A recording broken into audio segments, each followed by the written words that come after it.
কিরে গান বন্ধ করলি কেন? সুপারস্টার শাকিব খান ও চিত্রনায়িকা অপু বিশ্বাসকে নিয়ে চর্চা যেন এখন সাধারণ নিয়মে পরিণত হয়েছে। অভিনয়ের পাশাপাশি তাদের ব্যক্তিজীবনের নানান ঘটনা নিয়ে প্রায়ই সংবাদের শিরোনাম হন সাবেক এ তারকা দম্পতি। সোশ্যাল মিডিয়াতেও তাদেরকে নিয়ে চলে নানান আলোচনা সমালোচনা। এবার শাকিব খানকে অভিনন্দন জানিয়ে নিজের ফেসবুক অ্যাকাউন্টে একটি স্ট্যাটাস দিয়েছেন অপু বিশ্বাস।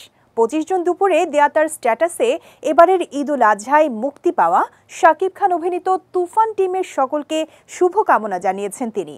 অপু বিশ্বাস তার স্ট্যাটাসে তুফান সিনেমায় দুষ্টু কোকিল শিরোনামে গানের কণ্ঠ দেয়া শিল্পী কণাকে, সিনেমার নির্মাতা রায়হান রাফি ও সিনেমার টিমকে অভিনন্দন জানিয়েছেন।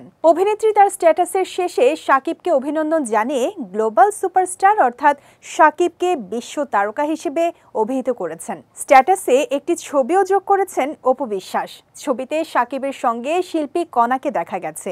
বর্তমানে বাংলাদেশের ইউটিউব ট্রেন্ডিং এর শীর্ষে আছে তুফান সিনেমার গান দুষ্টু কোকিল। আকাশ সেনের সুর, কথা ও সঙ্গীতে গানটিতে কণ্ঠ দিয়েছেন সঙ্গীতশিল্পী কণা।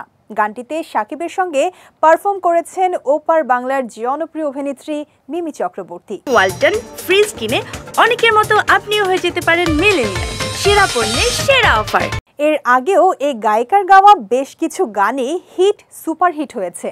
তবে শাকিব মিমের রসায়ন এবং রায়হান রাফির নির্মাণ সব মিলিয়ে গানটি যেন পরিপূর্ণতা পেয়েছে কণার কণ্ঠে। তুফান সিনেমায় শাকিব খানকে দ্বৈত চরিত্রে দেখা গেছে।